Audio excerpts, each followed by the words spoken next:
Por una mirada, un mundo. Por una sonrisa, un cielo. Por un beso, yo no sé qué te diera por un beso.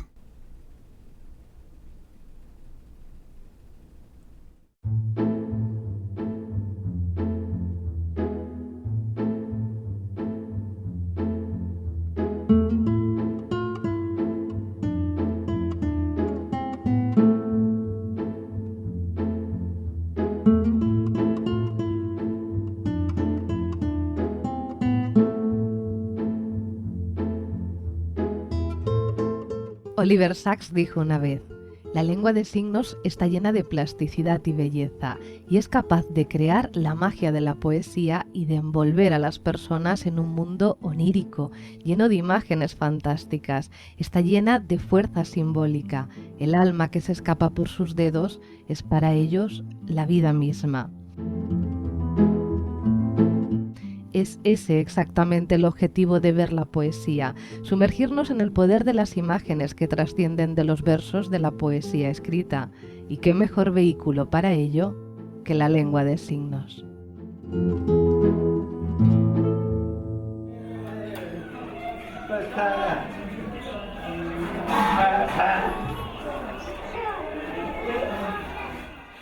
Bueno, la poesía en lengua de signos, yo diría que en general la lengua de signos, aporta liberación. Y lo que descubrimos, y es lo que da pie a este proyecto, es que no solamente las poesías en lengua de signos eran bellísimas, sino que además nos aportaban una verdad inesperada. Nosotros no íbamos buscando la verdad en esa poesía, la verdad en ningún sentido, sino la expresión lingüística más fiel, más exacta y más bella.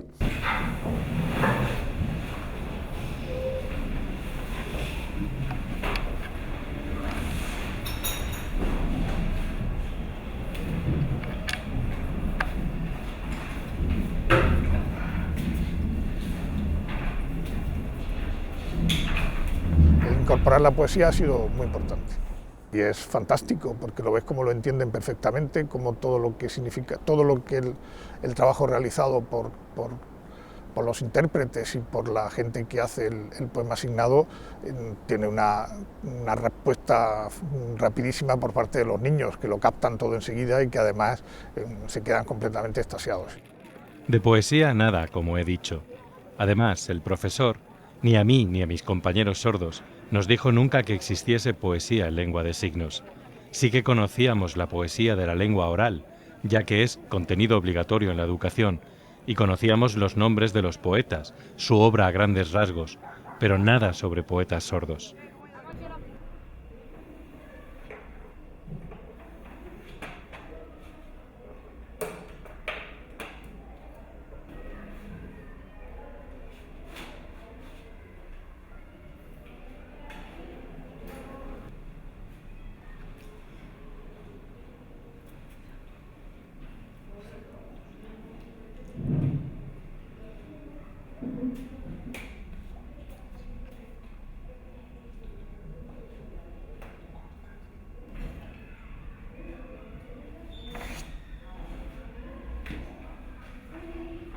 La poesía asignada es muy importante para el conjunto de alumnos sordos.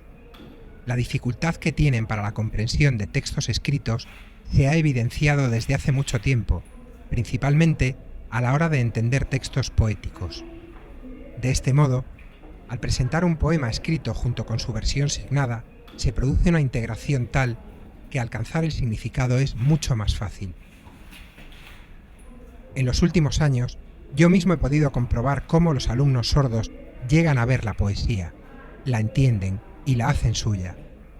Se trata de un recurso único, muy positivo para estos alumnos.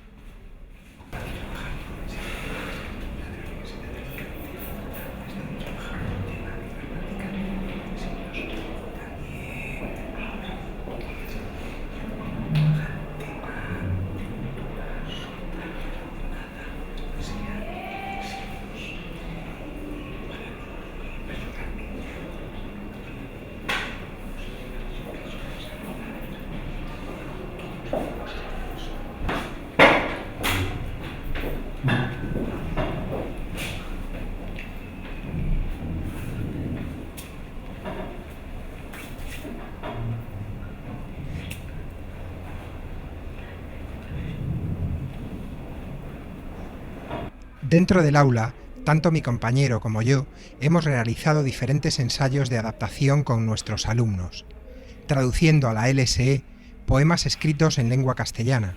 Cuesta mucho y no es una tarea fácil, pero al hacerlo conseguimos que entiendan mucho mejor el texto y con ello mejoran también su capacidad de expresión, tanto en lengua escrita como en lengua de signos.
Además, en la poesía normalmente uno encuentra la mayor conciencia lingüística. Uno se da cuenta de que el poeta es un ser dotado de una conciencia lingüística extraordinaria, ¿no? Capaz de establecer relaciones de sonido, semánticas entre palabras que no se nos hubiera ocurrido a los demás asociar, ¿no? Y el resultado es la belleza. Y pues teníamos la curiosidad de ver cómo la lengua de signos podía asumir este reto. De manera que nosotros pues, lo que queríamos era aprovechar que nuestras investigaciones eran en lengua de signos para ver hasta qué punto esta lengua era capaz de dotarse también de esa belleza poética.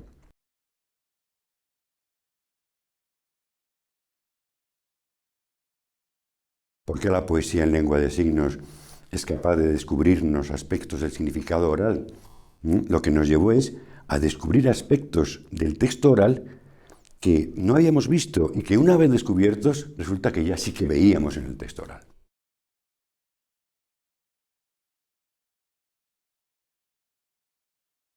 Se trata de un sentimiento muy profundo y particular. La poesía asignada me sugiere otra dimensión del significado. La primera vez que vi un poema asignado, metáforas, comparaciones, paralelismos y otras figuras literarias se alzaron, surgieron del texto como si fuera magia. Quedé hechizado. Allí estaba todo presente, nada se escondía. Además, como oyente, la experiencia es doble. Lo auditivo y lo visual se juntan de manera extraordinaria. A las personas sordas nos cuesta mucho entender un poema leyéndolo. Sabemos que a las personas oyentes también les pasa. Por eso, tras una primera lectura, Ángel me daba toda la información acerca del poema. No solo su significado, sino también el sentimiento que el autor pretendía transmitir, el contexto en el que se escribió el poema, etc. De tal forma que yo podía comprender la totalidad de la obra. En ese momento empezábamos a trabajar. Cuando se adapta poesía en lengua de signos española, es muy importante hacer una traducción adecuada. No es como un cuento al que puedes añadir o modificar partes en el momento de la narración. Con la poesía esto es diferente, ya que la traducción ha de hacerse fielmente.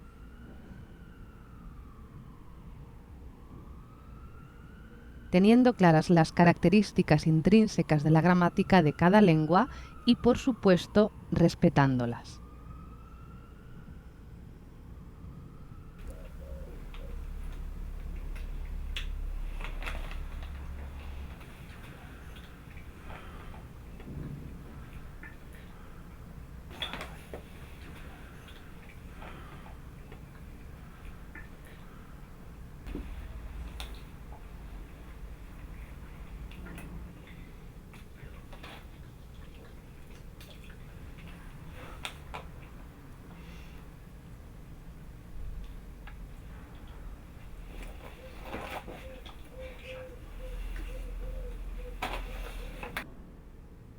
En este sentido, debíamos elegir el término más adecuado entre todas las posibilidades.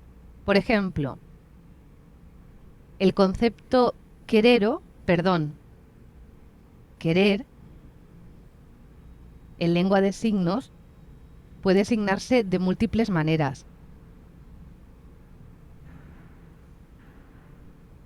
Pero cada uno de los signos es más adecuado que otro en función del contexto.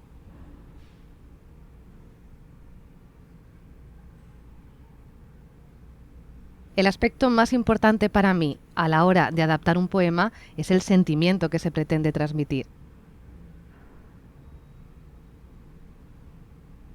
Para esto es imprescindible que me zambulla en el poema y lo sienta como propio.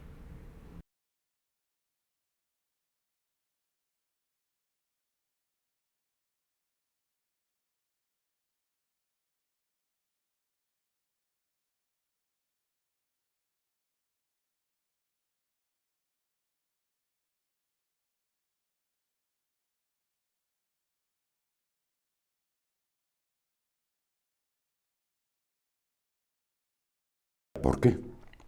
¿Por qué sucede esto? ¿Por qué la lengua de signos tiene este poder de transparencia del propio discurso oral? Y la respuesta que nos estamos dando es que esto sucede así porque de hecho todas las lenguas, también las lenguas orales, son gestuales. Lo que hace la lengua de signos es obligar a las lenguas orales a recuperar esa gestualidad que habían perdido. Señalarnos, por ejemplo, momentos del ritmo que no hayamos percibido. Hemos tenido incluso la experiencia increíble de que una adaptación de una poesía en lengua de signos, concretamente de una poesía de Antonio Machado, nos ayudó a entender un verso que en lengua oral no medía bien. Y entendimos que el poema nos obligaba a hacer unas pausas que no habíamos previsto. Y con esas pausas el verso recuperaba su medida. De manera que es increíble cómo hasta incluso en aspectos del ritmo oral, la poesía en lengua de signos nos puede resultar extremadamente útil. Pero dicho eso, también es verdad que en la lengua de signos, al ser una lengua, podemos encontrar todas las figuras lingüísticas propias de las lenguas orales, ¿no? Es evidente que nosotros, igual que hay rimas en las que se repiten sonidos al final de cada línea en la poesía oral, en la lengua de signos, la insistencia en repetir distintas configuraciones, ¿no?, al final de una oración, ¿no?, pues es constante también. Yo diría que incluso es todavía más frecuente que en la lengua oral, ¿no? La sensación de que las distintas configuraciones manuales se van encadenando en el verso es aún más fuerte que el encadenamiento, por ejemplo, de las vocales en el verso, ¿no?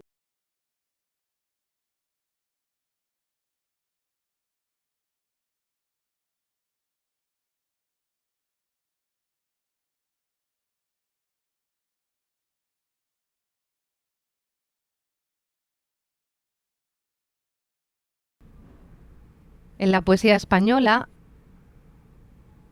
encontramos una rima muy definida. Esta característica en la poesía asignada encuentra su equivalente en la repetición de configuraciones, en la repetición del lugar de la articulación del signo, en la repetición del movimiento. Por ejemplo, en relación a la configuración podemos crear una rima entre los signos mujer y elegir, por contar ambos con la misma configuración. Otro ejemplo de rima por configuración sería el de los signos de sueño y llamar. Un ejemplo de rima en lengua de signos en función del lugar de articulación del signo sería corazón y alma, ya que siendo signos se representan en el mismo lugar del pecho.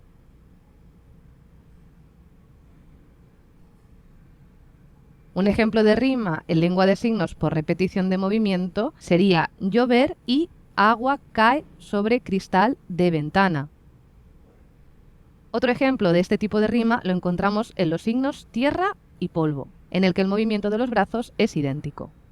Sin ritmo yo creo que no hay poesía, porque el ritmo es lo que nos permite, con nuestro cuerpo, reproducir el estado de otra cosa, ¿no? Y eso lo organizamos fundamentalmente gracias al ritmo. La lengua de signos es una lengua extraordinariamente ritmada. Los sordos tienen una conciencia del ritmo absolutamente extraordinaria, ¿no? Y en las adaptaciones pues se manifiesta. El ritmo musical propio de las canciones se introduce en las palabras que componen la poesía por medio de los fonemas para conseguir esa musicalidad.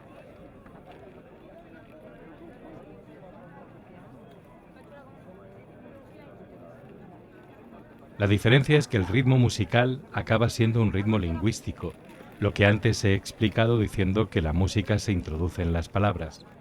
En lengua de signos, esto ocurre de la misma manera.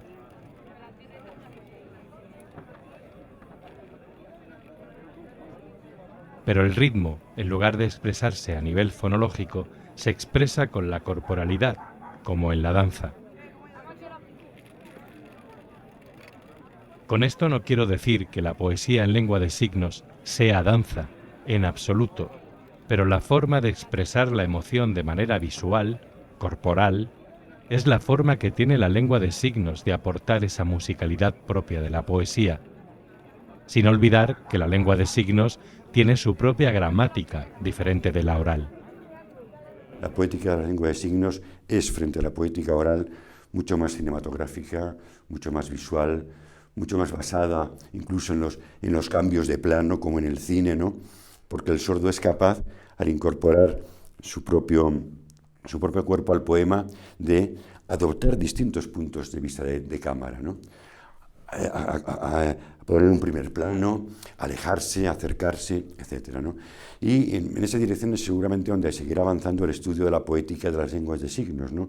Como una poética cinematográfica. En la poesía en lengua de signos, el sentimiento de que lo que estamos haciendo es una auténtica performance es muchísimo más vivido, ¿no? Muchísimo más vivido, porque todo el cuerpo está en juego, ¿no? Y tú estás asumiendo no solamente la voz de otro, no solamente la voz de Machado, sino el cuerpo de Machado que está caminando en ese poema por una calle de Madrid y nos está contando ciertas cosas.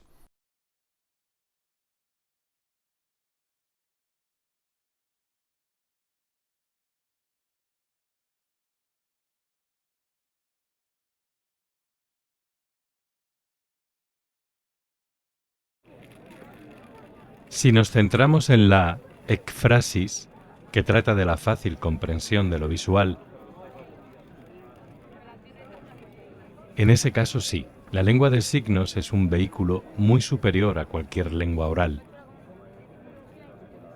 Al igual que nuestra expresividad corporal es mayor y es una importante aportación. Por otro lado, en las lenguas orales los fonemas no son visuales, mientras que el componente icónico que tiene la lengua de signos hace que la visualización sea facilísima, como en este ejemplo de velero.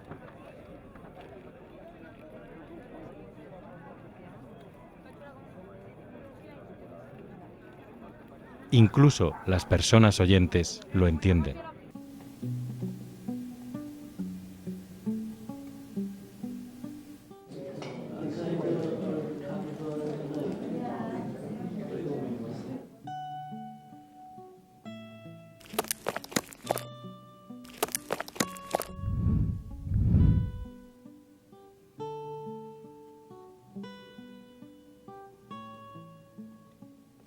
Esa capacidad de representación, algunas personas oyentes la tienen.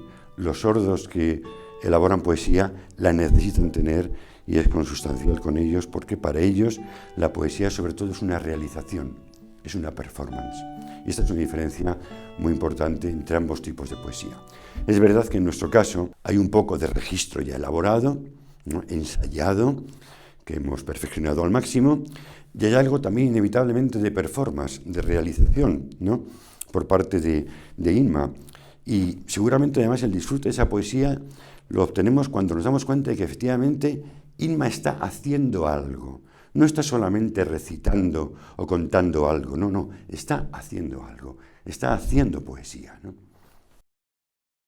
Como persona sorda, tuve una experiencia personal muy emotiva trabajando en este proyecto, en concreto, adaptando un poema de la autora gallega Rosalía de Castro.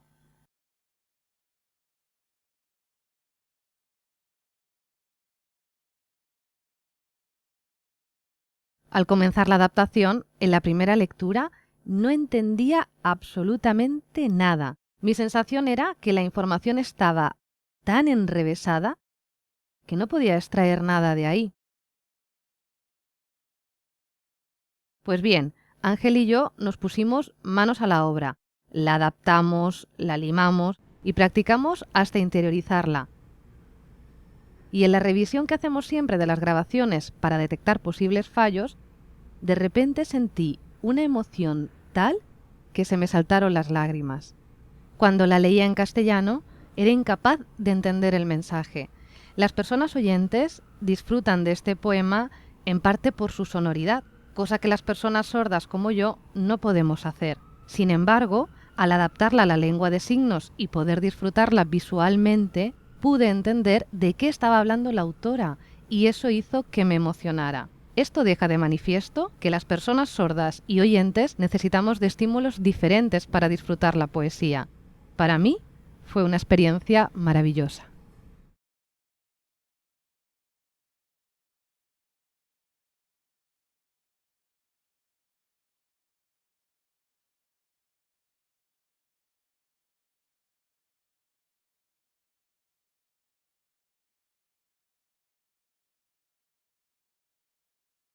En la lengua de signos apenas hay una tradición cultural en su propia lengua, ¿no?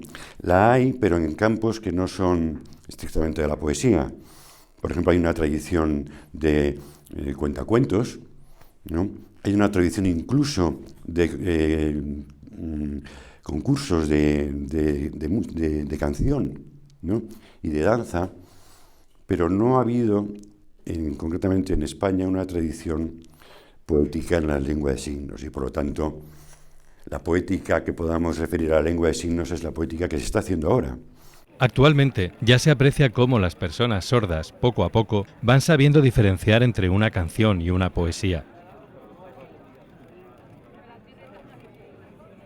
Esto es importante, básicamente porque en el colegio nos educan para entender el bilingüismo como un fenómeno de lenguas aisladas la una de la otra, y eso no tiene por qué ser así.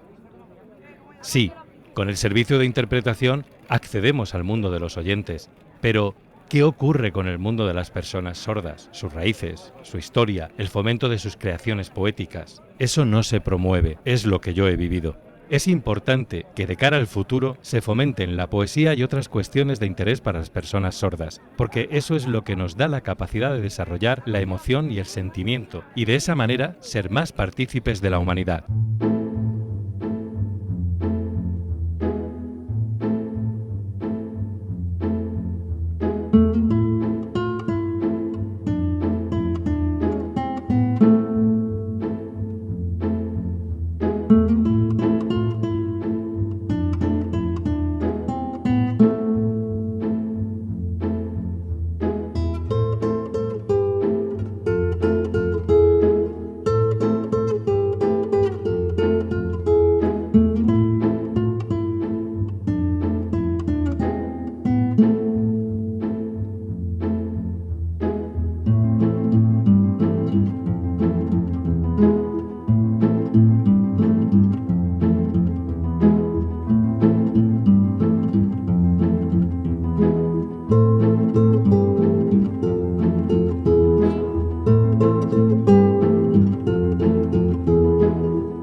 Las lenguas de signos están presentes en todos los territorios del mundo, dado que hay personas sordas en todos los territorios del mundo. Lo que pasa es que su lengua está en una situación de desventaja respecto a las lenguas orales. La lengua oral y la cultura oral prevalecen sobre las lenguas de signos y la cultura sorda, ¿no? La cultura visual, cuando tanto las lenguas orales como las lenguas de signos comparten el mismo territorio. Esto es un fenómeno que se conoce como diglosia y esto lo que hace es dificultar a las lenguas de signos la posibilidad de ser vehículo de cultura visual, cuando en realidad están tan preparadas para desempeñar este cometido como cualquier otra lengua oral. Después de muchos años de lucha por parte de la comunidad sorda, pues se consiguió en el año 2007 que se aprobara la ley 27/2007 del 24 de octubre, donde entre otras cosas se reconocía la lengua de signos como una lengua oficial dentro del Estado español, pero la realidad es que esta ley no se está implementando de la mejor manera posible. No es de extrañar que la comunidad sorda no sienta el pleno reconocimiento de sus derechos como ciudadanía y que demande a los representantes políticos una verdadera voluntad y compromiso para que la ley no se quede solo en un texto, en un papel. La falta de accesibilidad de la comunidad sorda al ámbito artístico y cultural, ya sean charlas, debates, museos.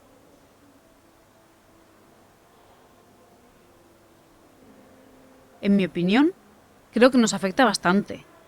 El motivo principal es que los conocimientos que interiorizamos, que vienen además de diferentes expresiones artísticas, como la poesía, la literatura, los debates, las conferencias, nos influyen y condicionan nuestro desarrollo cognitivo. Si la información no llega a las personas sordas, éstas son incapaces de aprender de todo ello. Y la consecuencia es que el pensamiento crítico constructivo no se desarrolla. La capacidad de generar opinión es menor, e incluso las habilidades sociales se ven mermadas. En la vida diaria, la forma de relacionarse influye sobremanera, y esto está intrínsecamente relacionado al ámbito cultural y artístico. Si no hay una sinergia entre ambos aspectos, la calidad de vida de las personas sordas, en mi opinión, es menor. Pues a lo largo de los años hemos visto que se han puesto en marcha diferentes iniciativas. Si bien es cierto que la mayor parte de ellas se han llevado a cabo desde el ámbito específico de las instituciones y entidades de personas sordas, ya sea desde las diferentes federaciones autonómicas o la Confederación Estatal o incluso desde el Centro de Normalización Lingüística. Pero creemos que el desarrollo de proyectos relacionados con la lengua de signos no se puede relegar únicamente al ámbito de personas sordas, porque corremos el riesgo de invisibilizarlo para el resto de la sociedad, y eso frena la posibilidad de que evolucione el conocimiento sobre esta comunidad, sobre esta cultura. Y yo creo además que es positivo que si desde instituciones ajenas a la comunidad sorda se apuesta por este tipo de proyectos, se genera un quid pro quo de tal manera que las personas sordas, su lengua de signos y su cultura visual puede ayudar a los oyentes a aprender, a enriquecerse, al mismo tiempo que la cultura visual de las personas sordas se va nutriendo de todos esos avances culturales que desde la cultura de las personas oyentes se van poniendo en marcha. La primera iniciativa que surgió a nivel mundial respecto a lo que es una biblioteca general de la lengua de signos se puso en marcha en la Universidad de Alicante, fue la Biblioteca de Signos, dentro de la Biblioteca Virtual Miguel de Cervantes, y bueno, esto se puso en marcha antes de que siquiera existiese una ley, ¿no?, que obligase o que recomendase a las instituciones. En la actualidad, las personas que formamos la cooperativa Refaccesibilidad somos las responsables de desarrollar los proyectos que se enmarcan dentro de la Biblioteca de Signos. Para nosotros la Biblioteca de Signos ha sido uno de los proyectos que nos ha dado prestigio, que ha sido uno de los proyectos que nos ha permitido avanzar técnicamente y que además yo creo que ha facilitado a la comunidad sorda, herramientas didácticas para los profesores, gramática, herramientas de comunicación. Para eso fue muy importante. El incluir además ahora la poesía y lo que significa la sensibilidad a la hora de poder acceder a la cultura y a la literatura en general, creo que es un paso más y para nosotros muy significativo. No solamente además para los niños sordos, sino que además esta biblioteca ha servido como herramienta didáctica, y la parte de poesía forma donde quizás los mejores materiales educativos se estén sacando de ahí.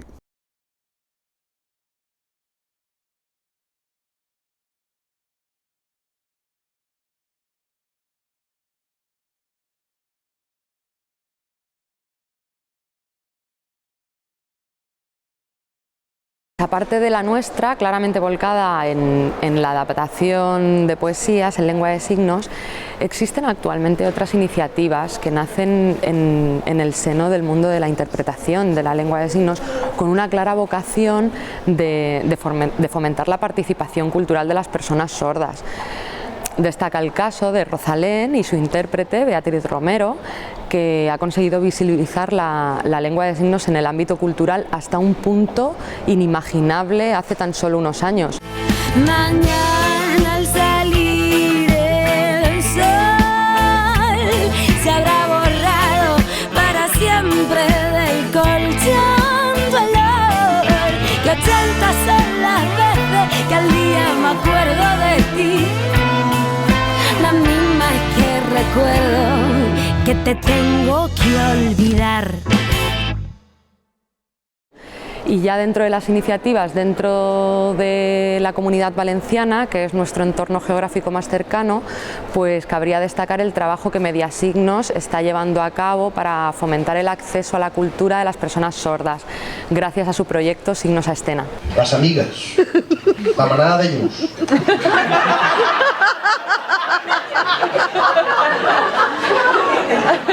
A ver, tengo la manada de Ñus, pero no por... Lo explico. Yo veo los documentales, ¿vale?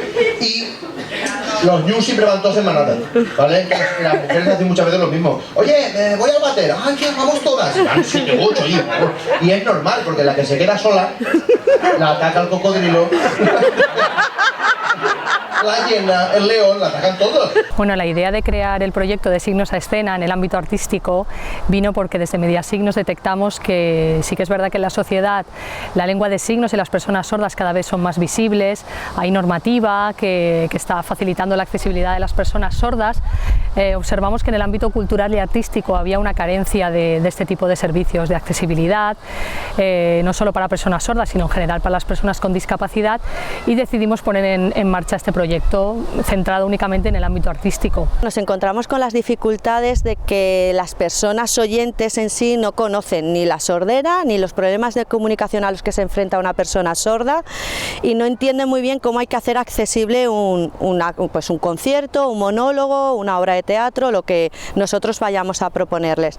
Entonces nuestro primer trabajo es siempre pues explicarles cuál es la problemática, cuáles son las barreras a las que se enfrentan, por qué las personas sordas no gozan o no disfrutan de un ocio como el que podemos disfrutar las personas oyentes. Y una vez explicado eso, la mayoría de personas sí que entran a colaborar con nosotras.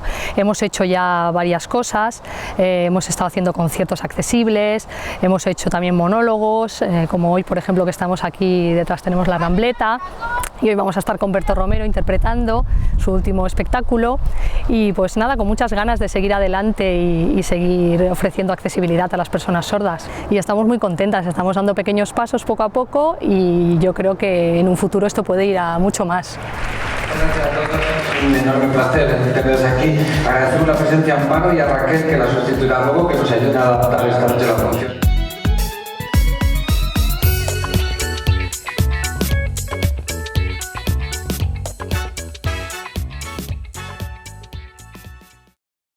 Es importante diferenciar las iniciativas que fomentan el acceso de las personas sordas a la cultura oyente de las iniciativas artísticas propias de la comunidad sorda, donde los materiales culturales generados, sean del tipo que sean, ya sean poesías, ya sean cuentos, lo que sea, no son productos adaptados de la cultura oyente, de la cultura oral a la lengua de signos y cultura visual, sino que se generan directamente en lengua de signos y nos aportan la visión de aquellas personas que tienen una forma única de entender el mundo, ¿no? Las personas que ven y viven el mundo en silencio. A pesar de las dificultades que el colectivo de personas sordas tiene para sacar adelante proyectos culturales en su propia lengua, existen diversas iniciativas que reclaman su derecho a ser reconocidas como cultura con mayúsculas, ¿no? Actualmente existen iniciativas en el ámbito artístico en lengua de signos. No muchas, pero existen. Un ejemplo de ello sería la compañía de teatro El Grito, Mano a Mano o el show de Xavi, también Inmaculada Cascales, que es una persona sorda que trabaja la poesía, y muchas otras. Son personas con excelentes capacidades de representación por ser personas sordas. Si son las mismas personas sordas las que están detrás de la organización de algún espectáculo artístico, la comunidad sorda apoyará seguro esta iniciativa. Con esto no quiero decir que la organización por parte de oyentes sea de mala calidad, pero las personas sordas saben cuáles son las características de la comunidad sorda y por ello la adaptación es más acertada. Ojalá en un futuro esta oferta se amplíe.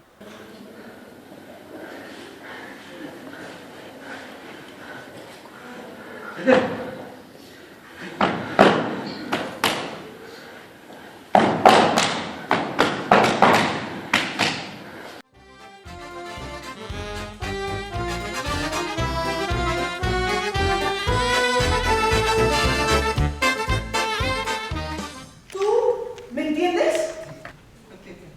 ¡Yo te entiendo! ¡Bravo!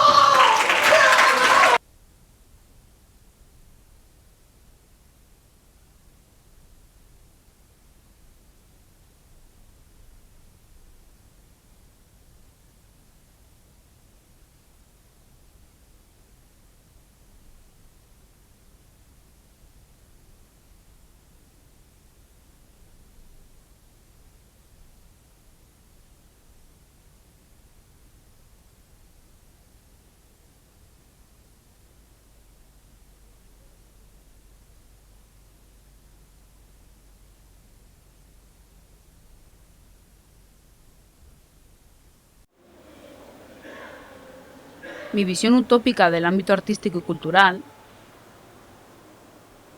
pasa por la accesibilidad completa. Y eso no significa que se recurra a las intérpretes siempre, sino que la lengua de signos esté presente de una forma directa. Sería genial que las obras de teatro fueran signadas. En las conferencias, la figura del intérprete es perfecta, aunque si estuvieran signadas directamente por el ponente, pues sería aún mejor.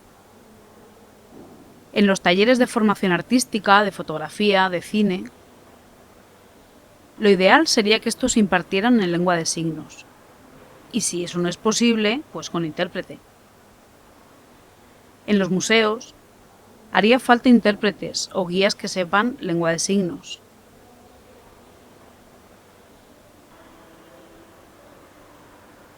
Que las casas de cultura que organicen tertulias tengan presente a las personas sordas, que no se olviden de nosotros. Yo, en mi caso, iría seguro.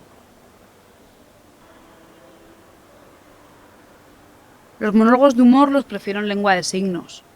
Una simple interpretación no es del todo adecuada.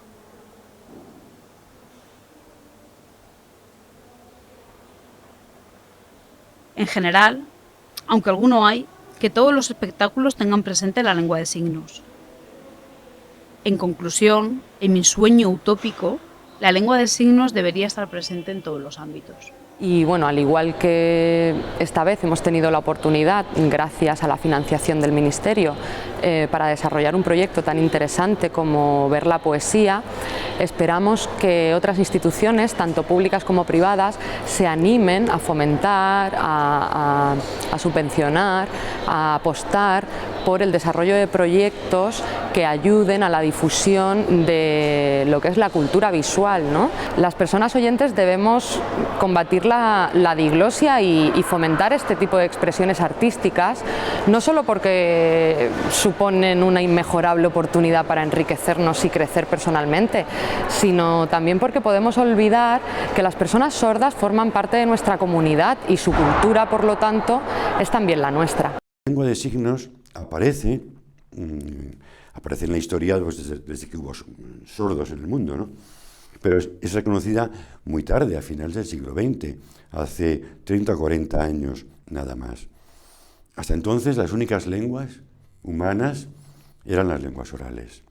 Al hombre se le definía como un animal dotado de lengua, pero todo el mundo entendía que era un animal que podía hablar. El descubrimiento de la lengua de signos nos ha hecho ver que eso era una perspectiva absolutamente equivocada. Una perspectiva que ha sido calificada de fonocéntrica o también de audista, ¿no? En el sentido de pensar que, puesto que la sociedad humana se basa en hombres que hablan, aquellos que no oyen, pues necesariamente tienen que tener algunas desventajas. Aceptar esa diferencia como natural es la misma que aceptar la superioridad del varón sobre la hembra o del blanco sobre el negro. Es exactamente lo mismo. Y por lo tanto, la lengua de signos y su expresión poética todavía más, lo que nos permite es aceptar ese envite, reconocer que hasta ahora hemos pensado que la lengua era solo oralidad, ¿no? Y evitar ese montaje que además tiene implicaciones cognitivas muy importantes, ¿no? Esa imagen que tenemos de la historia como necesariamente lineal, por ejemplo, ¿no? Eso nos lo ha dado la escritura, la imagen del discurso como una línea que no termina, ¿no? Por lo tanto, nuestra concepción del mundo está muy anclada en esos prejuicios fonocéntricos, ¿no? Y se puede liberar cuando aprendemos lengua de signos o simplemente cuando incorporamos la gestualidad a nuestra comunicación, y se puede superar cuando disfrutamos de la poesía en lengua de signos verdaderamente.